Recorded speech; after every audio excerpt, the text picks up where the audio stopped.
Hi everyone, welcome back my channel.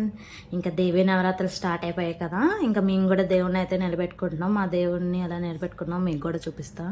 Video అయితే skip చేయకుండా last వరకు చూసేయండి, మీకు తెలుస్తుంది మేము ఎలా పూజ చేసాము. ఇంకా నార్మల్గా ఇంట్లో అయితే పూజ అయితే చేసేసారు. ఇక పూజ అయిపోయాక దేవుణ్ణి అయితే నిలబెట్టాం. దేవుణ్ణి ఎలా నిలబెట్టాం మీకు కూడా చూపిస్తా, చూసేయండి. ఇంకా అమ్మవారి పటం అయితే ఫోటో అయితే తీసుకొచ్చారు. ఇంకా నిమ్మకాయలు గుచ్చి పువ్వుల మాలతో ఫోటోకి అయితే మాల వేసా, నిమ్మకాయల మాల పువ్వులు అయ్యి నా దగ్గర ఉన్న వాటితో ఇలా సింపుల్గా అయితే డెకరేషన్ చేసుకున్నాం. కలసం కూడా పెట్టారు. ఇంకా ఈ దేవుని నిలబెట్టడం కోసం పెద్ద పీట అయితే చేశారు మా మామయ్య గారు.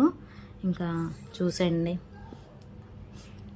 పసుపు వినాయకుడిని అయితే ముందుగా పసుపు వినాయకుడిని చేసి ముందు పూజ అయిపోయాక తర్వాత దేవునికి అయితే దుర్గమ్మ తల్లికి అయితే పూజ అయితే చేసుకోవాలి. ఇంకా పూజ అంతా అయిపోయింది.